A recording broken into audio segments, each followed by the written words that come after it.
All student,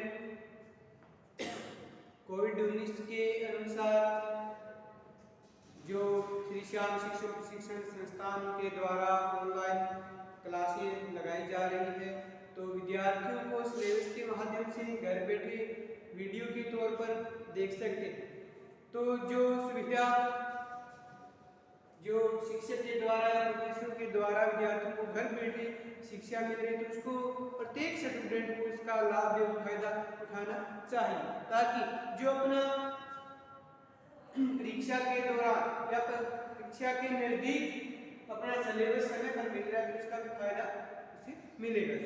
लेकिन देखा जाए जो सिलेबस से कुछ बकाया होने के बावजूद या शेष रह गया है, तो आज हम उसको ऑनलाइन माध्यम से पढ़ना स्टार्ट करें। जो डी यानी डी जो बीएसटीसी के नाम से जाना जाता है, यूनिट फर्स्ट एक रही है हमारी प्रोसेस, और सेकंड और थर्ड यूनिट आपको करवा देंगे। लेकिन जो इसका टॉपिक भाषा और लिपि, भाषा और लिपि के अनुसार जो क्या मानव मुख से निकली प्रत्येक ध्वनि जो अर्थ रूप में देती है, जो अथवा विचारों को जब रेखाओं एवं चित्रों के माध्यम से या चिन्हों के माध्यम से व्यक्त कर दिया जाता है, तो वह लिपि बन जाती है। एक उदाहरण के तौर पर लेते हैं, एक व्यक्ति कहीं दूसरी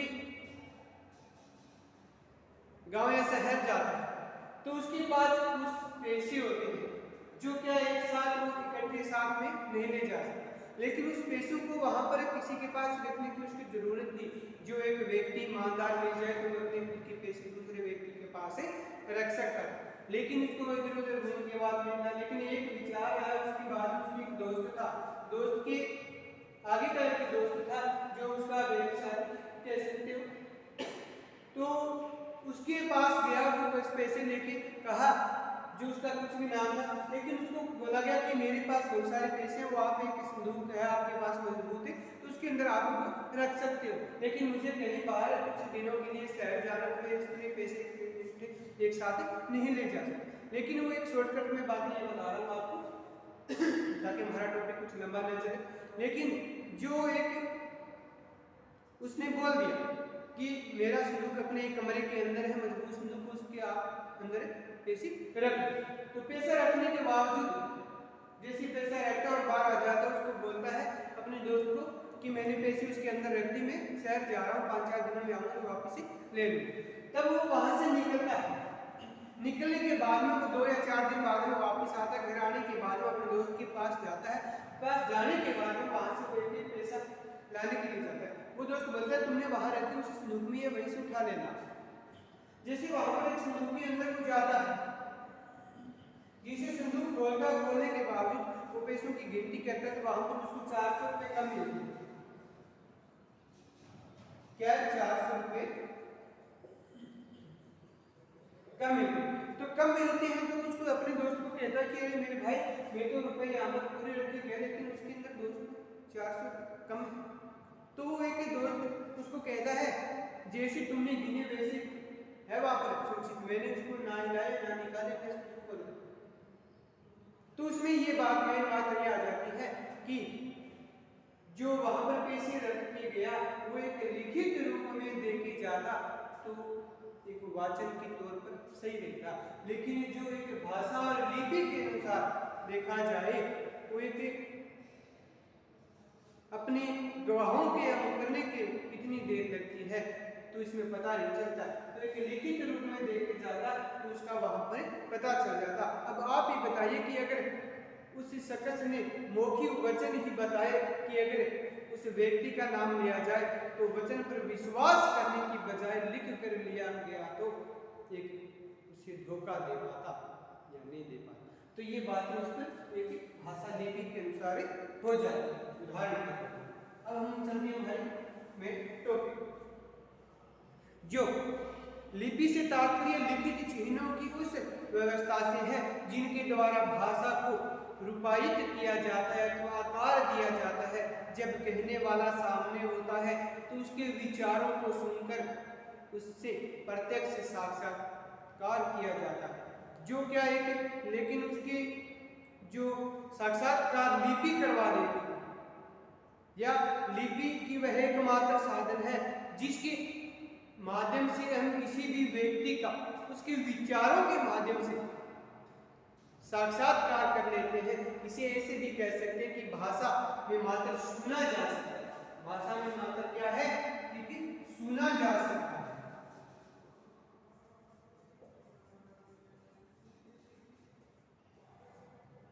तो सुना जा सकता है, जबकि लिपि में अंकित भाषा को आंखों से देखकर पढ़ा जा सकता है, अपनी नजरों से वहां पर उसको देखा जा सकता है। भाषा के जो आंख से देखकर जो पढ़ा या लिखा या कुछ समझा जाता है, तो साथ ही यह समझना भी जरूरी है कि लिखने की एक विशेष लिपि ब्रेल लिपि होती है, तो जिसका उपयोग मुख्यतः दृष्टित बाधित व्यक्तियों द्वारा किया जाता है। ब्रेल लिपि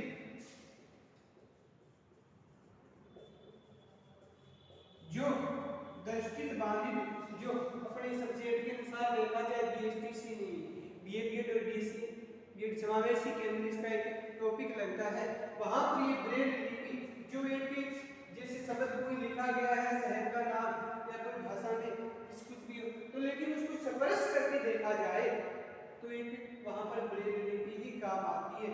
जो अन्य बालक होते हैं उसे दिखाई नहीं देता, वो एक स्पर्श के तौर पर, जैसे कंप्यूटर के की वर्ड होता है उसको स्पर्श करके उस पर एक स्पर्श करने के वहां पर तो एक स्पष्ट होता है, लेकिन उस पर एक जैसे ये लिख दिया तो उसको एक उभरे हुए के रूप में मिलेगा, उसको ही ब्रेल लिपि कहा जाता है।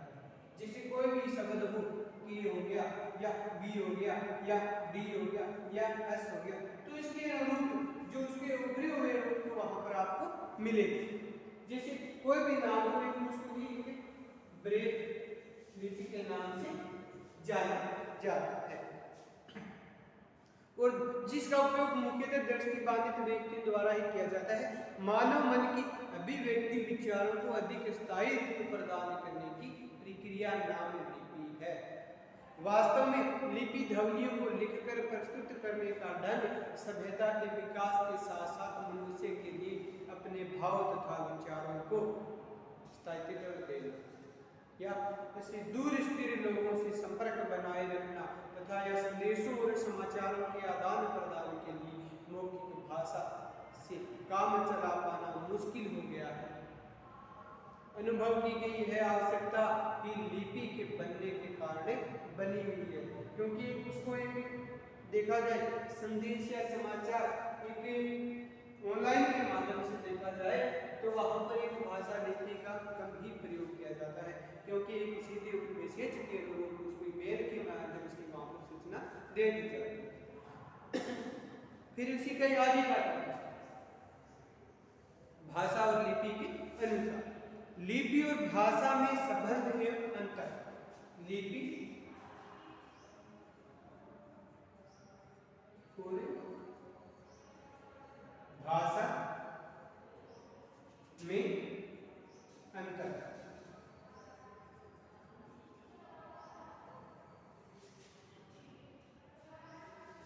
वहां पर देखा जाए लिपि और भाषा दोनों अभिव्यक्ति की अलग अलग इकाइयां हैं, जो क्या है अलग अलग इसको यूनिट माना जाता है, जिसके अनुरूप अलग अलग अस्तित्व होते हुए भी ये दोनों परस्पर एक दूसरे से प्रतिबंध है। लिपि के बिना भाषा का अपना अलग अस्तित्व हो सकता है, किंतु भाषा के बिना लिपि का कोई अस्तित्व नहीं हो सकता, लेकिन भाषा के बिना लिपि का कोई अस्तित्व नहीं हो सकता। ये मेन बात समझने और देखने वाली है। लिपि का प्रमुख प्रयोजन भाषा को अंकित करना मात्र ही है, इसे हम आगे और अधिक स्पष्ट करेंगे। भाषा की उत्पत्ति की तुलना में लिपि की उत्पत्ति बहुत बाद की चीज है। जो भाषा का संबंध जीवन से है और लिपि का संबंध सभ्यता के विकास से माना जाता है। जो भाषा का संबंध जीवन के आज भी हमारे समाज में बहुत से लोग ऐसे हैं जो क्या है, जो बिना पढ़े लिखे और पढ़े ने लिखने से उनका कोई वास्ता नहीं है, किंतु फिर भी वे भाषा का प्रयोग करते हैं। आपको बहुत सारे ऐसे व्यक्ति मिल जाएंगे जो इंग्लिश टू इंग्लिश में बातें कर सकते हैं, जो फेस टू फेस यानी कोई सी भी भाषा में वो एक प्रयोग के तौर पर बातें कर सकते हैं।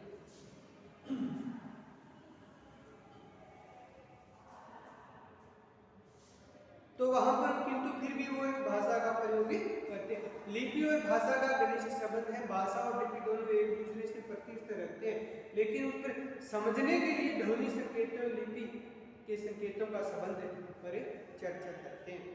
क्योंकि वहां पर देखा जाए तो बहुत कुछ अलग अलग भाषाओं के हिसाब से वहां पर जो वार्तालाप हो रही है या कहीं नुक्कड़ नाटक वगैरह चल रहे हैं या कहीं आपस में बातें हो रही है, तो वहां पर भाषा लिपि का प्रयोग किया जाता है। इसी के अनुरूप जो देखा जाए कि एक ध्वनि संकेत क्या है।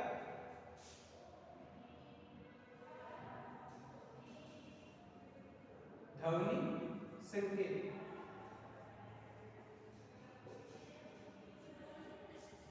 और देवनागरी लिपि संकेत। देवनागरी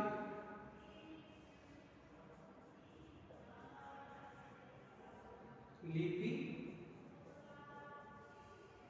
संकेत।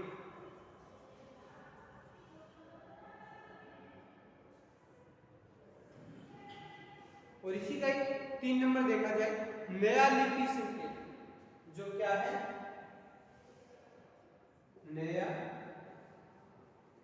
लिपि संकेत। लिख देते हैं इसको एक सारणी के माध्यम से देखा जाए तो ध्वनि संकेत के जैसे नाम दे दिया, ये शब्द दे दी मैं हृदय न,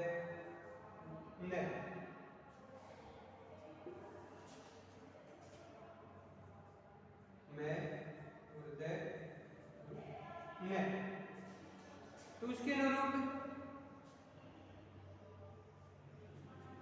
आगे है रे से ले, जो क्या देवनागरी लिपि।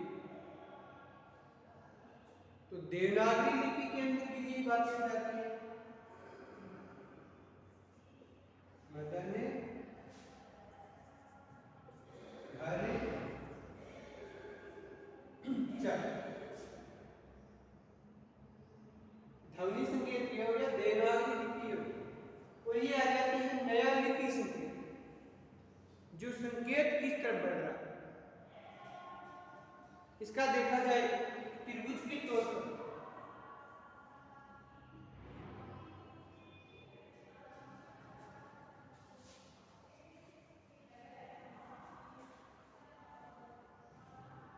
और दूसरा दय का देखा जाए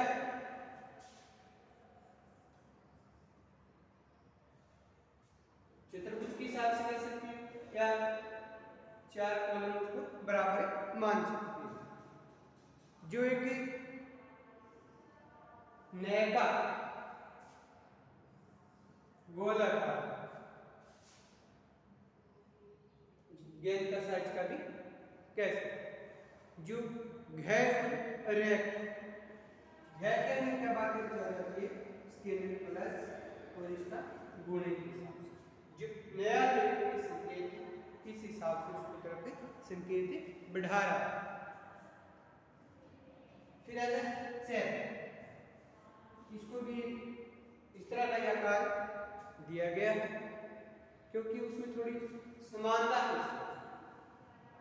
और जो लय का नया संकेत देखा जाए तो इसको इस तरह का देने के बावजूद उसमें क्रॉस कर दिया जाए तो इसके हिसाब से जो नया लिपि संकेत है वो सही बढ़ता जाता है। तो अब हम नए लिपि संकेतों का प्रयोग करते हुए पुनः और लिखते हैं क्योंकि देवनागरी लिपि मदन घर नए लिपि संकेत द्वारा एक का लिखित रूप, जो हम यहाँ देखते हैं कि लिपि संकेतों में परिवर्तन होने पर भी ध्वनि संकेतों में कोई अंतर नहीं होता है और इसका स्पष्ट के तौर पर ध्वनि संकेत और लिपि संकेत संबंधित माने गए। तो आज कई लिपियों में भी लिखी जाती है जो देवनागरी लिपि है या रोमन, तो या बंगला, उड़िया व और तो ये सारी भाषाएं के देवनागरी की जो बातें आ जाती है। फिर इसी का ही आगे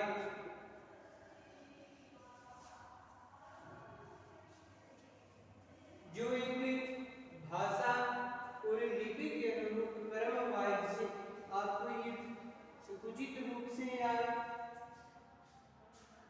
बताया जाता है तो उसका पालन से जरूर। और आगे का भाषा और लिपि में संबंध अनिवार्य प्राकृतिक अथवा मानवीय, जो क्या है प्राकृतिक तौर के क्या मानवीय वस्तु है।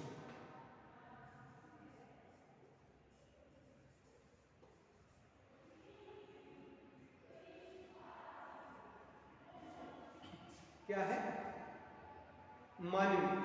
भाषा और लिपि के संबंधों पर जब यह प्रश्न उठता है कि क्या भाषा और लिपि के संबंध अनिवार्य है, इसका उत्तर यही है कि भाषा और लिपि के संबंध अनिवार्य नहीं बल्कि मानवीय है। क्योंकि जब वहां पर एक प्रश्न ऐसा उठता है कि भाषा और लिपि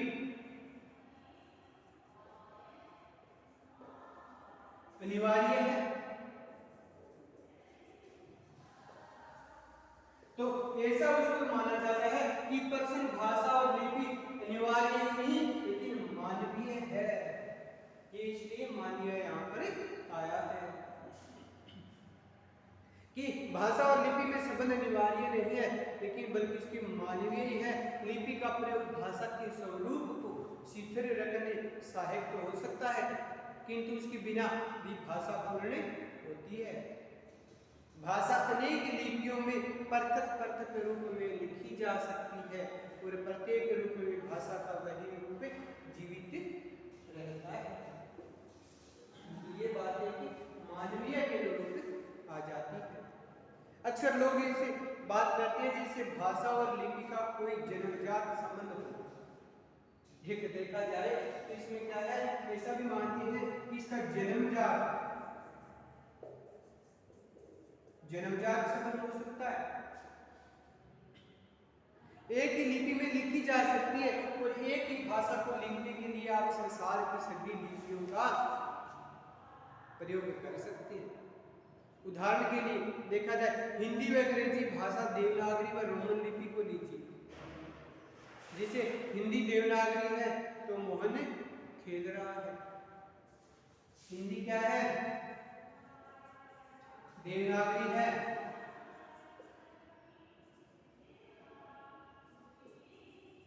तो वहां पर मोहन खेल रहा है।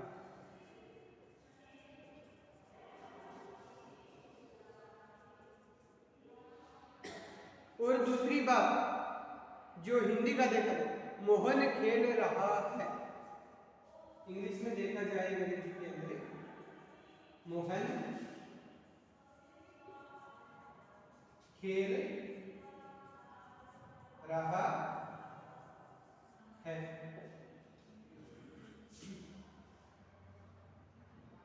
तो इसमें क्या है, अंग्रेजी देवनागरी लिपि आ जाएगी।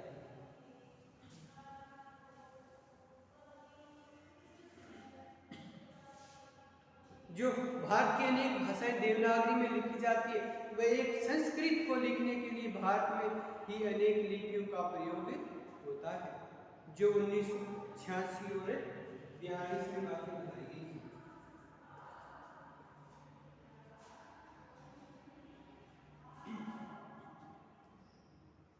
तो ये मानवीय का कंप्लीट हो जाता है। उसी के अनुरूप देखा जाए एक ही भाषा अनेक लिपि,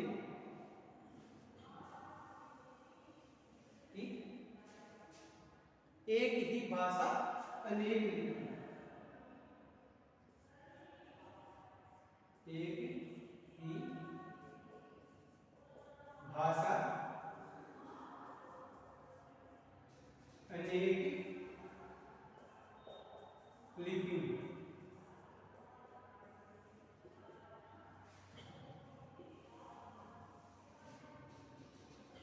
वो क्यों है? क्योंकि भाषा और लिपि के मध्य संबंधों का अध्ययन करने के उपरांत यह तो तय हो गया कि भाषा और लिपि के मध्य कोई अनिवार्य संबंध नहीं है, यह संबंध मानवीय है। हम एक भाषा को अनेक लिपियों में लिख सकते हैं। हिंदी भाषा के एक वाक्य भारत हमारा देश है को यह विभिन्न लिपियों तथा देवनागरी, गुरुमुखी, गुजराती, तेलुगु लिपियों में लिखा गया है। हिंदी भाषा वाक्य भारत हमारा देश है। जैसे वाक्य हो गया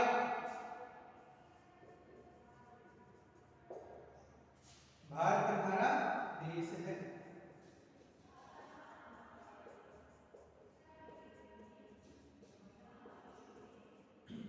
तो ये कौन कौन सी भाषा में लिखा जाता है? 1 2 3 4 अलग अलग भाषाओं में लिखा गया है। देवनागरी, गुरुमुखी, गुजराती या तेलुगु। देखिए देवनागरी, तो देवनागरी के अलावा जो 3 भाषाएं और वो हमें पढ़ने में थोड़ी समस्या आती है, हमें कभी नहीं पढ़ी है तो ये सारी भाषाएं हो जाती है। दूसरी, एक ही लिपि में अनेक भाषाएं, एक ही लिपि में अनेक, ये तो क्या है? एक ही भाषा अनेक लिपि में, और दूसरा है एक ही लिपि में अनेक भाषा, एक ही लिपि में अनेक भाषा।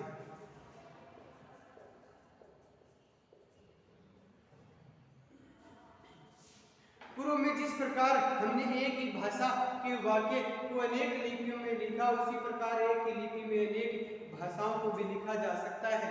यहाँ देवनागरी लिपि को लीजिए, इस लिपि में विभिन्न भाषाओं जैसे पंजाबी, बंगला, उड़िया, हिंदी भाषाओं में लिखा गया है।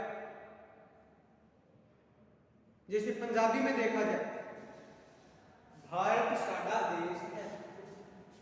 क्या है? भारत साडा देश है।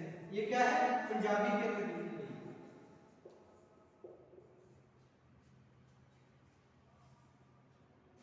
और बंगला के अंदर भारत हमार देश है। भारत हमारे देश है। हमारा ये क्या है? बंगाली, जो बंगला के साथ।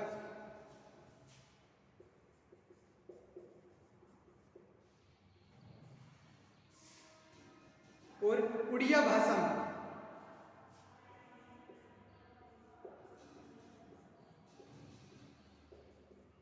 उड़िया भाषा के अंदर कैसे लिखा गया है? मोर जन्म भूमि भारत, मोर जन्म भूमि भारत। उसको अलग अलग देखा जाए कौन कौन सी भाषा है, जो क्या एक ही लिपि में अनेक भाषाएं हैं। फिर हिंदी भाषा,